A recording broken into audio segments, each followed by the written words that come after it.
Hi, this is Yufen. In this video, I would like to show you how to paint this colorful and fun dragonfly in watercolor.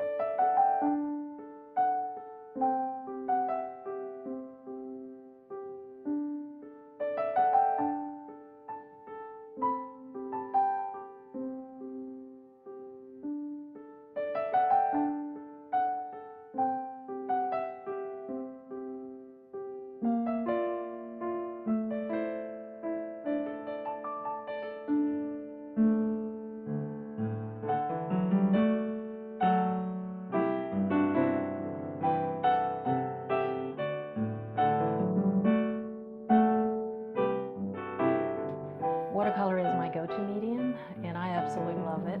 This is a great introductory exercise where you will see firsthand how watercolor reacts with water and produces fabulous results. This is also not a very difficult painting, although it may look a little daunting at first to beginners. The trick is to pick out the right color combination up front. As long as you pick out the right color combination up front for each of the wings, the painting itself doesn't require a lot of techniques, yet the results are wonderful. It leverages what watercolor does best on its own, which is mingling with water, and produces unique marks on paper. If you look at these marks, these watermarks, along with watercolor paint, these are marks that are very hard to recreate if you set out to purposefully create something like that. Only watercolor, and watercolor does it best by working with water. So in this video, I will show you how to create something like that.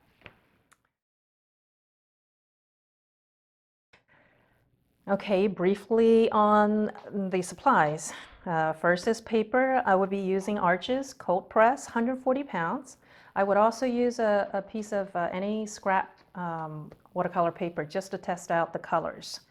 I have the palette with paint. I have 9 different colors, 2 for each wing, and the last one is for the body and the veins in the wings.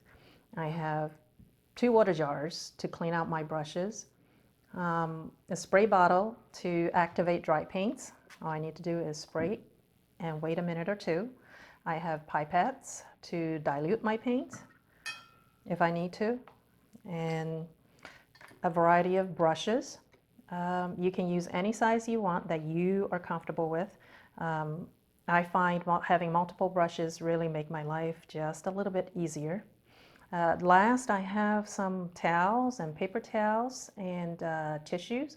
These are all for just absorb the moisture in my brush. Sometimes I need a drier brush, and that's what I use these for. I sometimes also need to take out certain paints, so the tissue is good for that. I'll show you in the video. That's it. That's all the supplies. A lot of the appeal of this painting comes largely from the play of colors. To achieve the look of this painting's clean and eye-popping energy, it's essential to choose colors that fall into the same zones on the color wheel, to avoid 1, creating mud, or 2, creating any neutrals. So what do I mean by that? Here's the color wheel.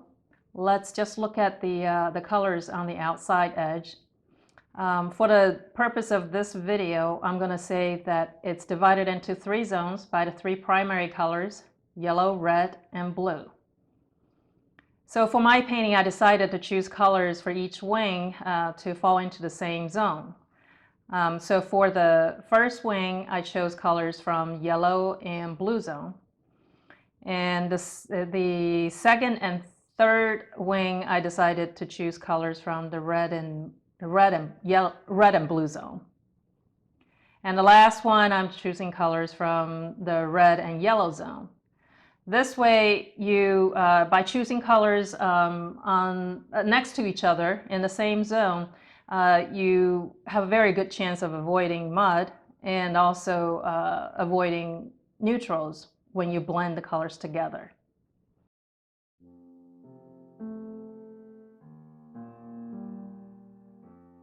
I start by wetting my paint and loading the brush. For this part of the wing, you need to have enough pigment in your brush, yet the brush needs to be juicy enough.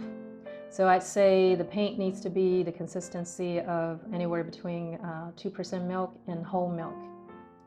So here I am dropping paint into one part of the wing, starting from one end, and then I'm loading my second brush with the second paint, and then I start painting from the other end of the wing.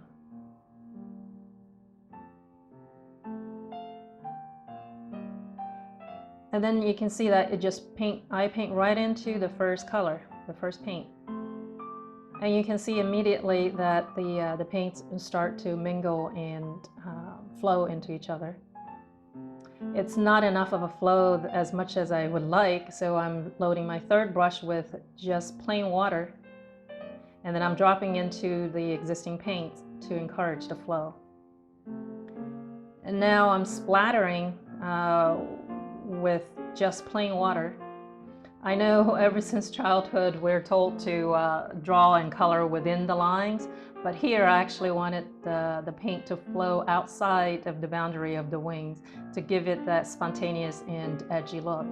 So I'm using a brush to push the existing paint around and push it especially outside to the water droplets so that it would flow outside the boundary.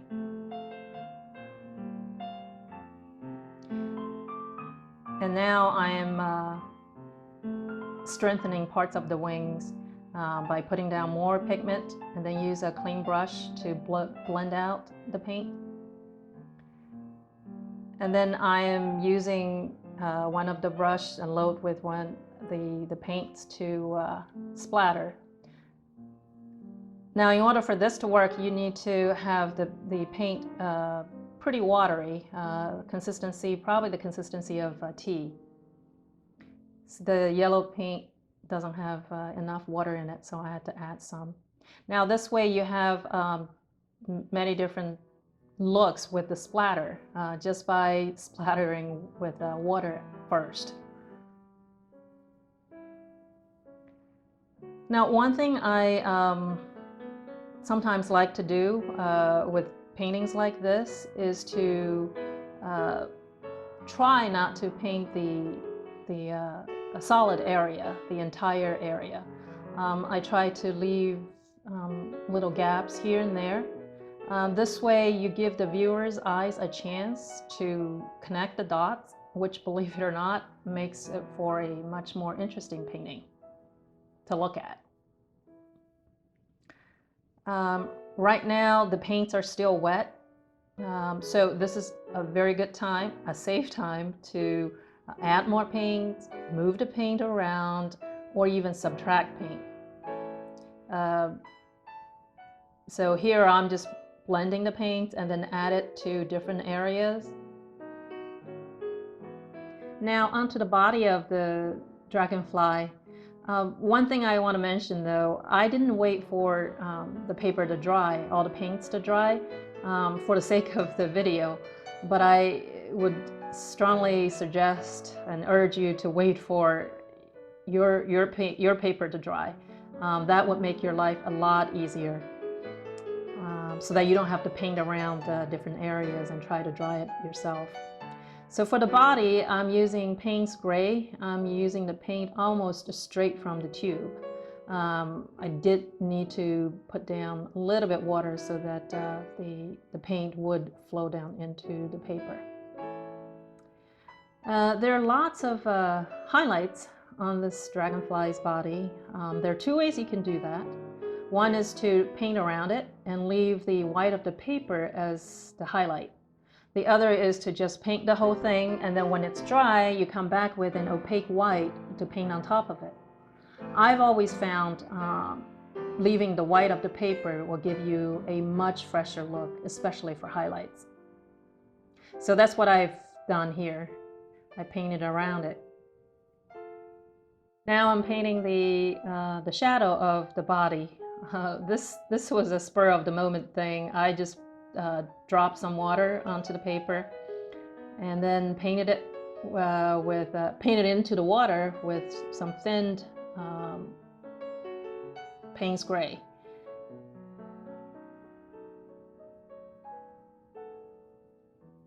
Oops, that's a little too dark.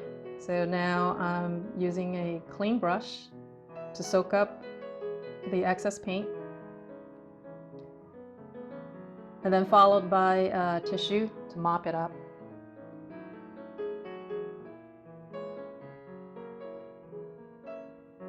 So by having all these splatters, I'm connecting the background with my subject, which is something that I like to do.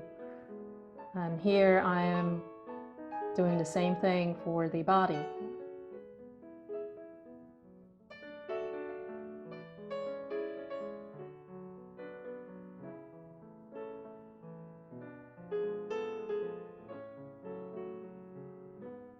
Trying to mop up some excess.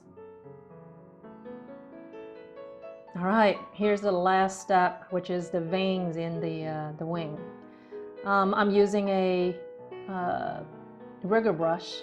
Rigger brush has really long and thin bristles, which is perfect for fine and detailed work. And the same principles apply. Try not to paint straight lines and solid lines. Have your brush dance on the paper and skip part of the veins. That makes it that makes the viewer's eye connect the dots, and that's it. Don't forget to sign your name.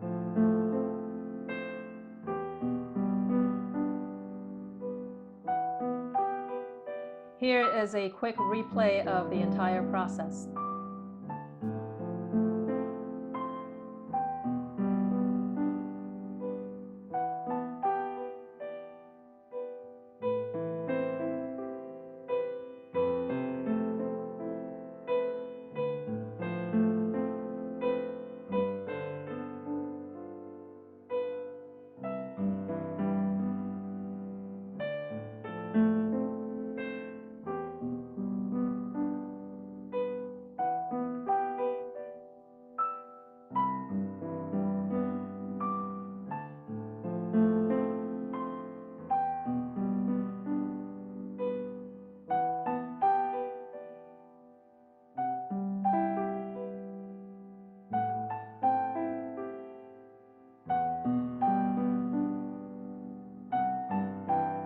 That's the whole painting. I certainly had a lot of fun splattering and blending.